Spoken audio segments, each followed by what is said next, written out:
Praise the lord. మన ప్రభును మన రక్షకుడైన యేసుక్రీస్తు వారి ఉన్నతమైన నామంలో మీ అందరికీ మా హృదయపూర్వక వందనములు. ఈ రోజు దేవుని వాక్యము, ఆయన యందలి విశ్వాసము చేత ధైర్యమును నిర్భయమైన ప్రవేశమును ఆయనను బట్టి మనకు కలిగి ఉన్నవి. ఎఫెసీయులకు రాసినటువంటి పత్రిక 3వ అధ్యాయం 12వ వచనం. In whom we have boldness and access with confidence through our faith in him. Ephesians chapter 3 verse 12. ఈ రోజుకు గాను సర్వోన్నతుడైన దేవుడు మనకు అనుగ్రహించిన వాక్య భాగమును బట్టి ధ్యానించుకుందాము. ప్రభునందు ప్రియమైన సహోదరి సహోదరులారా, దేవుడు మన సృష్టికర్త. మనము నిర్మించబడినది ఆయన ద్వారా. మనము ఎప్పటికీ ఆయన బిడ్డలమే. ఆయన మనల్ని ఎన్నడను తృణీకరింపడు, ఎప్పుడు వద్దు అని అనుకోడు. మనము ఎటువంటి పరిస్థితుల్లోనైనా, ఎలాంటి స్థితిలోనైనా ఆయన వద్దకు రావచ్చు, ఆయన సన్నిధిలో ప్రవేశించవచ్చు. నిర్భయముగా ధైర్యముగా ఆయన్ని మనము వేడుకోవచ్చు. బహుశా ఈ యొక్క మాటలు వింటున్న నీవు దేవుని సన్నిధికి రావడానికి ఆలోచిస్తున్నావేమో, ఆయన సన్నిధిలో నీ హృదయమును కుమ్మరించుటకు సంకోచిస్తున్నావేమో. నేను తప్పు చేశాను కదా, నేను ఆయనకు వ్యతిరేకమైన పని చేశాను కదా, నేను ఆయన సన్నిధికి వచ్చే అర్హత నేను కోల్పోయానని నువ్వు అనుకుంటున్నావేమో. అలా ఏమి లేదు. దేవుడు నిన్ను స్వీకరిస్తాడు. నువ్వు ధైర్యముగా నిర్భయముగా ఆయన సన్నిధికి రావచ్చు. నిన్ను ఆయన తన కుమారునిగా కుమార్తెగా చూస్తున్నాడు, నిన్ను ప్రేమిస్తున్నాడు. వాక్యం సెలవిస్తుంది కదా, ప్రేమ సమస్త దోషములను కప్పును అని. మనుషులమైన మన ప్రేమనే మన బిడ్డల దోషాలను కప్పేస్తుంటే, వారు ఎలాంటి వారైనా ఎలాంటి పనులు చేసినా మనల్ని వారు చెదరించుకుంటున్నా సరే మనం వారిని ఇంటికి రావద్దు అని అనలేము, నా నుండి దూరంగా వెళ్ళిపో అని అనలేము. అలాంటిది దేవుడు ఎలా అంటాడండి? ఆయన ప్రేమ స్వరూపి, ఆయన కృప కలిగిన దేవుడు, ఆయన క్షమించే దేవుడు, ఆయన కరుణా స్వరూపి, ఆయన కృప చూపించేటువంటి దేవుడు. మనం చాలా సార్లు మనమే ఫీల్ అయిపోతాం, మనము దోషులము, మనం పాపం చేశాము, మనం తప్పు చేశాము, ఇప్పుడు దేవుడి సన్నిధికి వెళ్ళే అర్హత కోల్పోయాము అని. కానీ దేవుడు అలా అనుకోవడం లేదండి. ఆయన నిన్ను ఎప్పటికీ తన సన్నిధికి ఆహ్వానిస్తూనే ఉంటాడు. చూడండి, ఈ లోకంలో కొన్ని ఆచారాలలో వారు అంటని పలానా పని చేశానని, మా ఇంట్లో వారు చనిపోయారని, ఋతుక్రమం వచ్చింది అని దేవుని సన్నిధికి వారు రారు.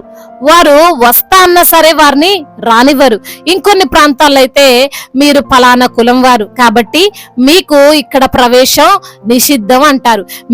మీరు ప్రత్యేకంగా నిర్మించుకొని వెళ్ళండి అంటారు. దేవుళ్ళ సంగతి ప్రక్కన పెడితే కొన్నిసార్లు ఒక మనిషిని గెలవడానికి కూడా అర్హులు కారు అంటారు. వారిని తాకాలన్నా తాకకూడదు, దూరం నుండే ఆశీర్వదిస్తారు, పంపిస్తారు కదండి.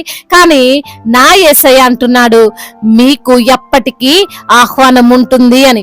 ఆదాము దేవుడు చేయొద్దు అన్న పని చేస్తాడు. ప్రతిరోజు దేవుడి సన్నిధిలో సంతోషించేవారు, ప్రతి సాయంకాలం దేవునితో ముచ్చటించేవారు.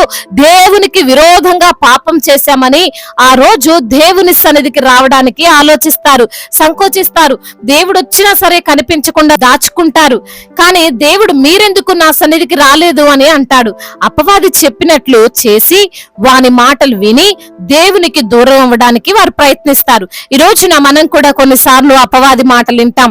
నీవు ఇలా చేసావు కాబట్టి, నీవు ఇలాంటోడివి కాబట్టి నీవు దేవుని సన్నిధికి వెళ్ళొద్దు, దేవుని దగ్గరకు ఎప్పటికీ వెళ్ళొద్దు, నీవు పాపివి, నీవు హంతకుడువు, నీవు దొంగవి, నీవు వ్యభిచారివి, నువ్వు వెళ్ళొద్దు, ఆయన సన్నిధిన కాలు మోపొద్దు అని మనలోనే అపవాది ఆలోచనలు పెడతాడు.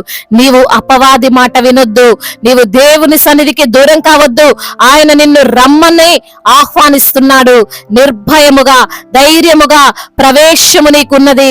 దేవుని దగ్గరకు ప్రవేశము మన క్రియల వలన రాలేదు. మనము మంచివారమని, మరి గొప్పవారమని ఆయన సన్నిధికి వచ్చే వారంగా లేము. కేవలం ఆయన కృప వలనే అది సాధ్యమైంది. అర్హత లేని మనము అర్హులమయ్యామంటే మనకు ఆయన యందలి ఉన్న విశ్వాసము చేతనే సాధ్యమైనది. కాబట్టి మన క్రియలు చూసుకొని, మన పొరపాట్లను బట్టి ఎప్పుడు దేవుని సన్నిధిని నిర్లక్ష్యము చేయవద్దు. నీవు ఎలాంటి స్థితిలో ఉన్నా సరే ఆయన సన్నిధికి పరిగెత్తి పశ్చాత్తాపడు. ఆయన నిన్ను క్షమిస్తాడు, ఆయన నిన్ను ఆశీర్వదిస్తాడు, నిన్ను ఆదరిస్తాడు. దేవుడు ఈ మాటలను దీవించి మన హృదయములో ఫలింపచేయునుగాక. వాక్య భాగమును బట్టి ప్రార్థించుకుందాము. ప్రతి ఒక్కరు కూడా ప్రార్థనలో ఏకీభవించగలరు. ప్రార్థన. మహాశక్తి సంపన్నుడా, మహోన్నతుడా, కృపా కనికరములు కలిగిన దేవా, జీవాధిపతి, మీకు స్తోత్రాలు ప్రభువా. అయా ఎంత మంచి దేవుడవు తండ్రి. పాపులమైన దోషులమైన మా తప్పును మేము తెలుసుకొని మీ సన్నిధికి వస్తే ప్రభా మమ్మల్ని ఆశీర్వదిస్తారని ప్రభా మీ యొక్క సన్నిధిలో అయా మాకు తండ్రి ఎప్పటికీ కూడా ప్రభువా నిర్భయముగా ప్రవేశించేటువంటి కృపను మాకు అనుగ్రహించినందుకు స్తోత్రాలు. మీరు జాలిగల దేవుడవు, కృపగలిగిన దేవుడవు ప్రభా. మా పట్ల ఎంతగానో ప్రేమను చూపిస్తున్న దేవుడవు తండ్రి, మీకు స్తోత్రాలయ్యా. విడిచిపెట్టని దేవుడవు ప్రభా, మమ్మల్ని ఎడబాయని దేవుడవయ్యా. అయ్యా మా తప్పులు మేము తెలుసుకుని ప్రభా అయా మీ సన్నిధిలో అడుగు పెట్టేవారముగా పశ్చాత్తాపడి అయా మీ యొక్క తండ్రి ఆశీర్వాదం పొందుకునే బిడ్డలుగా ప్రభా మమ్మల్ని నిలవబెట్టండి నా తండ్రి. అవును ప్రభా నా తండ్రి, నిర్భయముగా ధైర్యముగా నా తండ్రి మీ వద్దకు వచ్చి అయా మరి తండ్రి మీ సన్నిధిలో ఆనందించే బిడ్డలుగా అయా మీ సన్నిధిలో సంతోషించే బిడ్డలుగా మేము ఉండడానికి సహాయము చేయమని వేడుకుంటున్నాం. ఈ రోజున ఎందరైతే బిడ్డలు అనారోగ్యముతో బాధపడుతున్నారో ప్రతి బిడ్డను మీరు ముట్టండి, సంపూర్ణ ఆరోగ్యాన్ని దయచేయండి, వారిని మీరు స్వస్థపరచండి. స్వస్థపరిచే దేవుడవు నీవే ప్రభా. అవునయ్యా, నీ ద్వారానే తండ్రి బిడ్డలు స్వస్థపరచబడతారు. పరమ వైద్యుడివి తండ్రి. మీరు తండ్రి శక్తి గలవారు. మీ నామములో శక్తి ఉంది, మీ నామములో బలం ఉంది, మీ నామములో అద్భుతాలు జరుగుతాయి. నమ్ముచున్నాము తండ్రి, విశ్వసిస్తున్నామయ్యా. ప్రతి బలహీనతను కొట్టివేయండి తండ్రి. మీ యొక్క బలాభివృద్ధిని ప్రతి బిడ్డకు అనుగ్రహించండి తండ్రి. మరణాపాయంలో ఉన్న ప్రతి బిడ్డను లేవనెత్తమని వేడుకుంటున్నాము తండ్రి. ఆర్థిక సమస్యలను కొట్టివేయండి అయ్యా. అప్పుల భారాల నుండి విడుదల దయచేయండి నా ప్రభా. అయ్యా మరి నా తండ్రి తలగా ఉంచుతాను గాని తోకగా ఉంచుతాను మీ వాగ్దానము అయ్యా బిడ్డల జీవితంలో నెరవేర్చండి. నీవు పైవాడవు గాని ఉందువు గాని క్రింద వాడవుగా ఉండవు అంటున్నావు తండ్రి. అటు రీతిగా ప్రతి బిడ్డను మీరు ధైర్యపరుస్తూ బలపరుస్తూ రమ్మని వేడుకుంటున్నాము తండ్రి. అదే విధంగా కుటుంబంలో తండ్రి కలతలు, భార్యాభర్తల మధ్య విభేదాలు, అయా ఆస్తి తగాదాలు, వాటన్నిటి నుంచి కూడా విడుదల దయచండి. ఒకరినొకరు అర్థం చేసుకుని జీవించే భాగ్యాన్ని దయచండి. గర్భఫలము లేని బిడ్డలకు గర్భఫలాన్ని దయచండి. గర్భిణీ స్త్రీలను ప్రభా అయా మీ యొక్క కృప చేత జ్ఞాపకం చేసుకోండి. తల్లి బిడ్డలకు క్షేమాన్ని దయచండి. అయా వారు తింటున్న ఆహారంలో బలమును సమృద్ధిగా దయచేయమని వేడుకుంటున్నాము తండ్రి. అయా నార్మల్ డెలివరీని బిడ్డలకు మీరు అనుగ్రహించమని వేడుకుంటున్నామయ్యా.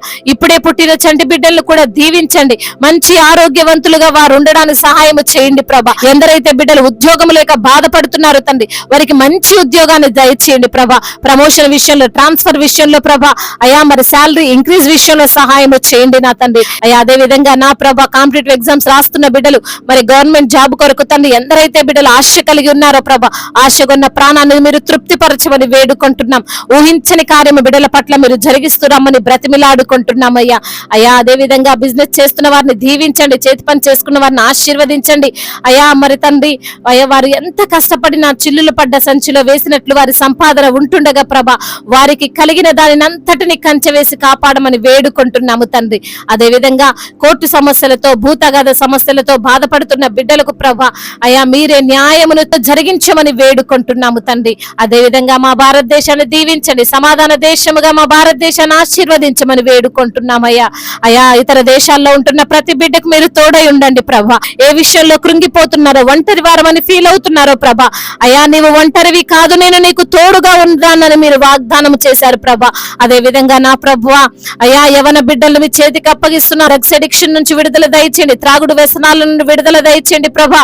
అయా ఈజీ మనీ కొరకు అలవాటు పడిపోయి ప్రభా దొంగతనాలు తండ్రి అయా చేయకూడని తండ్రి చెడ్డ కార్యాలన్నీ బిడ్డలు చేస్తున్నారు ప్రభా. అట్టి ఆ యొక్క వ్యసనాల నుండి బిడ్డలకు విడుదల దయచేయమని వేడుకుంటున్నాము. ముఖ్యంగా మీ యందు భయభక్తులు కలిగినటువంటి జీవితాన్ని బిడ్డలకు ప్రసాదించండి అయ్యా. తల్లి మాట వెనుక, తండ్రి మాట వెనుక ప్రభా చెడు మార్గంలో నడుస్తూ తండ్రి వారి జీవితాన్ని పతనం చేసుకున్న బిడ్డలు ఎందరో ఉన్నారు నా ప్రభా. అయా వేగంగా అయా మరి తండ్రి డ్రైవింగ్ చేస్తూ తండ్రి అయా మరి తండ్రి చనిపోయిన బిడ్డలు ఎందరో ఉన్నారు. తల్లులు రోధిస్తున్నారు ప్రభా.